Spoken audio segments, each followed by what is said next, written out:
stop breathing. Now imagine doing it for 90 minutes. Do it while dropping 2,000 meters straight down deeper than the Eiffel Tower is tall. Do it in total darkness, where pressure would crush a human submarine hull. Do it while hunting prey weighing 300 kilograms, the mass of a piano, no armed, with nothing but sound. That is not a thought experiment. That is an ordinary dive for the sperm whale. These whales routinely disappear beneath the surface for over an hour, descending into a realm colder than a freezer and darker than space between stars. Their hearts slow to just a few beats per minute. Blood flow to their skin nearly stops, and somewhere below 1 kilometer, they fire the most powerful biological sound ever measured on Earth. 230 decibels, a jet engine at takeoff. Reaches about 140. Every 10 decibel increase means 10 times more intensity. By the time you reach 230, the math stops feeling real. If that sound were directed at you from just a few meters away, the pressure wave alone could rupture your lungs and scramble your inner ear dot, and the whale fires it dozens of times per minute, for hours while holding its breath. Here's where it gets stranger. The sperm whale's head, nearly 1/3 of its entire body length, is not mostly brain. It's filled with waxy oil, a structure scientists still debate, a biological machine with no clear equivalent anywhere else in nature. For centuries, sailors described them as monsters. In the 1800s, whaling ships recorded attacks that sounded impossible, wooden hulls shattered by a single impact. Herman Melville didn't invent that fear, he inherited it. Today, we're exploring why nothing about sperm whales is normal. Not their bodies, not their behavior, not the places they choose to live, and not the way they seem to operate on physical limits that should make life impossible. Because after decades of research, tagged dives, and deep-sea recordings, one question still hangs unanswered. How does an animal this extreme actually survive? What is it doing down there that we still haven't seen? The descent should be fatal. A sperm whale begins its dive with a single breath, then folds its body and slips downward. Within minutes, the pressure outside multiplies to hundreds of times what you feel at sea level. At 1,000 meters, about the height of 3 Empire State Buildings, stacked, the force is strong enough to implode steel. Human lungs would be crushed long before that. The whale's lungs do something radically different. They collapse on purpose. Instead of rigid air spaces that trap gas and invite nitrogen bubbles, the alveoli compress and push air into reinforced upper airways. Gas exchange effectively shuts down. No nitrogen dissolves into the blood. No decompression sickness on the way back up. It's a solution. No engineered descendantly evolution, iterating for millions of years under pressure. Oxygen, meanwhile, isn't carried where you'd expect. A human stores most oxygen in the lungs. A sperm whale stores it in its muscle. Muscles are saturated with myoglobin, an oxygen-binding protein, giving the tissue a dark, almost black-red color. Pound for pound, it holds several times more oxygen than human muscle. Imagine replacing your lungs with your biceps hand, then compressing them to work in a vacuum. As the dive deepens, the heart rate drops from around 60 beats per minute at the surface to fewer than 10.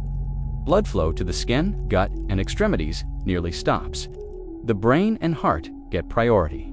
Everything else can wait. Then there's the head, nearly 1/3 of the whale's body length to 6 meters, the size of a city bus's, dominated by a chamber filled with waxy oil called spermaceti. For centuries, humans hunted whales for it, turning it into candles. Only recently did we begin to understand it as a living structure. Scientists believe this oil changes density with temperature and pressure, subtly adjusting buoyancy during the dive.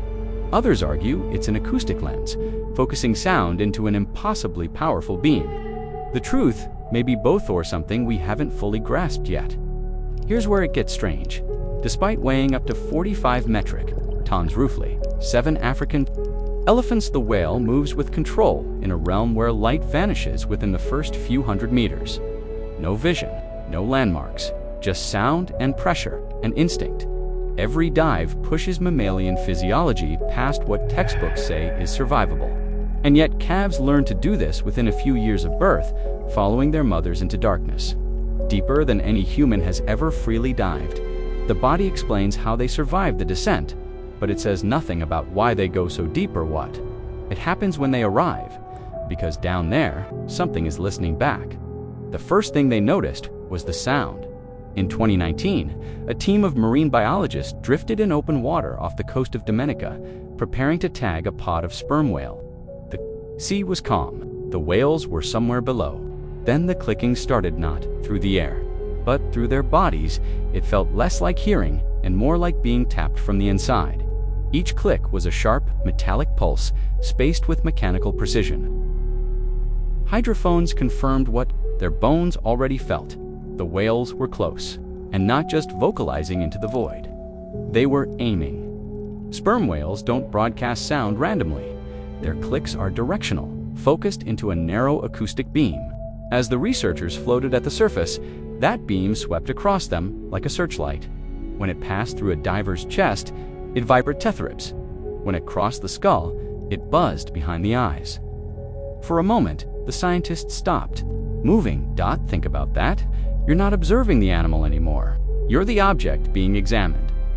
One researcher later described the sensation as standing in front of an intelligence that knows exactly where you are, but hasn't decided what you are yet. The whales slowed their clicking rate, shifting from long-range sonar to rapid, detailed scans, the acoustic equivalent of leaning in. Then one appeared. A female rose from the blue, her head emerging first. 14 meters long, the length of a city, bushy, stopped just a few meters away, suspended. Still, an eye the size of a softball rotated. And fixed on the human in front of her, they hovered like that for nearly 3 minutes. No aggression, no retreat, just assessment. What makes this moment unsettling isn't the size difference, though that alone is extreme. A single flick of her tail could have shattered bones. It's the context. This animal spends most of its life in a world humans physically cannot enter. A world of crushing pressure and absolute darkness. And here it was, choosing to meet us at the boundary. Researchers have recorded similar encounters for decades. Whales interrupt hunts to investigate boats, altering dive patterns to circle swimmers, adjusting click intensity when calves are present as. If shielding them from acoustic overload, these aren't reflexes, they're decisions. And they raise an uncomfortable question. If sperm whales can actively scan, evaluate, and modify their behavior around humans, what else are they perceiving in the depths that we never will? Because when the female finally rolled away and slipped back beneath the surface, the clicking resumed louder, faster. She wasn't done hunting. She was just done with us. What looks like alone. Giant Israeli, alone far below the surface. Sperm whale society unfolds through sound, not simple calls, but structured sequences of clicks known as codish, short rhythmic patterns that function like names, greetings, and group identifiers. Each lasts only a few seconds. Together, they form one of the most complex communication systems ever documented in a non-human animal. Here's the first surprise. Sperm whales don't all speak the same way. Across the world's oceans, scientists have identified distinct vocal clans. Groups living in overlapping waters can sound completely different, using unique click rhythms that remain stable for generations. These clans aren't separated by geography or genetics. They're separated by culture. That matters because culture implies learning. Female sperm. Whales live in tight-knit family units for decades, sometimes their entire lives.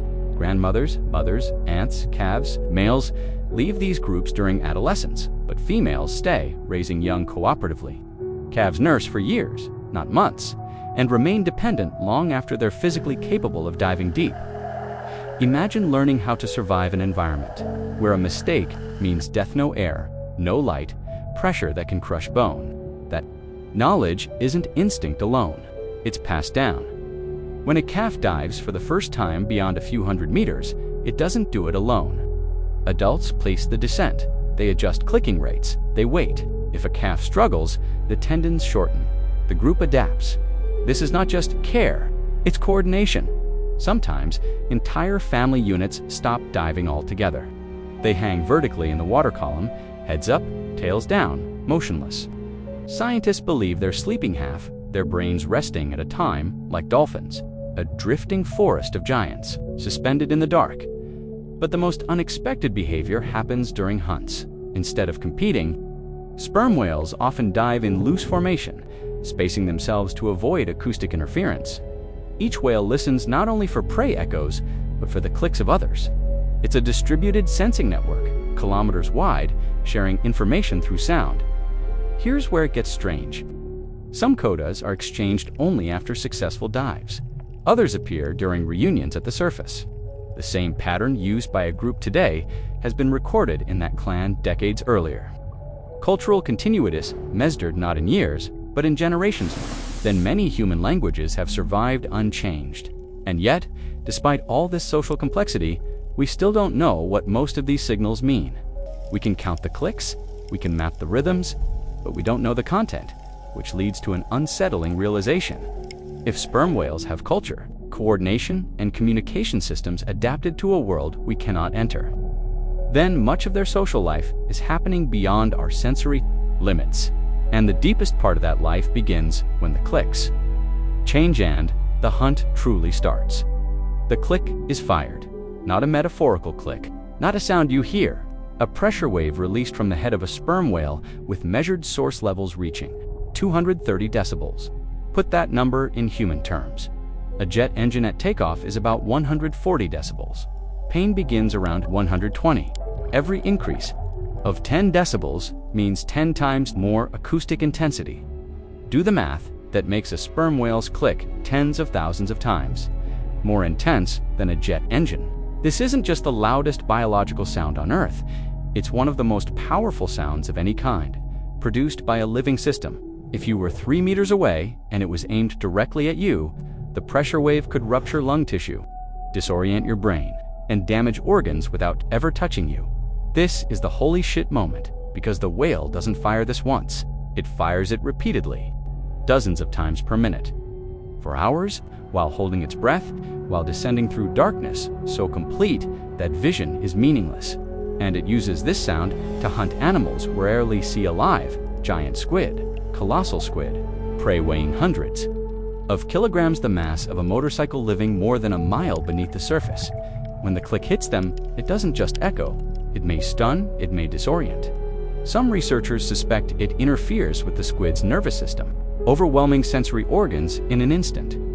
Here's the unsettling part. We've never witnessed the final seconds of a successful hunt. No, human has followed a sperm whale to full hunting depth and back while recording the moment of capture. What we know comes from scars on whale, skin circular marks left by squid suckers the size of dinner plates, and from beaks found in stomachs, thousands of them. Evidence without footage. The click rate changes as the whale closes in. Slower. Pulses become rapid fire bursts called buzzes, suggesting the prey is now within meters. At that point, the whale is moving fast, mouth opening, teeth itch, the size of a human forearm ready, and then silence. The whale ascends. The evidence remains inside its body. Think about that. An apex predator using sound not just to see, but possibly to disable prey in a world where brute force and speed aren't enough. A hunting strategy built entirely around physics we barely experience. This is not echolocation as we usually imagine it. This is precision force, evolved in darkness, and it raises a final disturbing question.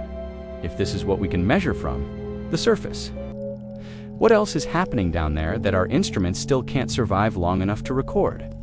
We've never seen the full dive, not from start to finish. Not the moment the whale commits to darkness, tracks prey through pressure and silence, and completes the hunt before returning to breathe. Everything we know about the deepest hours of a sperm whale's life is reconstructed from fragments that fall off, sound recordings that fade, scars that tell stories without details. Consider the scale of what's missing. A single adult may spend more than half their life below 1 kilometer, in conditions no human can survive without machines. Over a lifespan that can exceed 70 years, roughly the length of an average human life, that adds up to decades spent in near total darkness, entire lifetimes unfolding beyond our senses. We still don't know how young whales learn to navigate that world with such precision. We don't know how they avoid decompression injuries dive after dive. We don't know exactly how their sound interacts with prey at close range, or whether stunning is intentional or incidental. And we don't know how much information is carried in their codes, whether they describe objects, events, or relationships in ways we can't yet decode. Here's the humbling part. Sperm whales were diving deep and hunting giant squid millions of years before the first humans ever looked at the ocean and wondered what was beneath it. They survived ice ages, continental shifts, mass extinctions that erased entire branches of life. Their way of being work sand has worked for longer than our species has existed. Now imagine that opening moment again. The whale disappears beneath the surface. The light fades, pressure builds, the clicks begin. Everything that matters to that animal, its food, its culture, its memory, its survival exists in a world we can barely touch with instruments, let alone understand. We track them with tags that last days or weeks. They live in depths that reset the rules of biology every minute. That gap matters because it reminds us that intelligence, complexity, and mastery of an environment don't have to look like us. They can evolve in silence, in darkness, in places we once dismissed as empty. Somewhere far below, right now, a whale is descending. Its heart is slowing. Its lungs are collapsing by design. Its sound is reaching farther than sight ever could. And it's doing something we still cannot watch. Not because it's hidden, but because the planet is bigger, deeper, and more alive than our eyes alone will ever prove.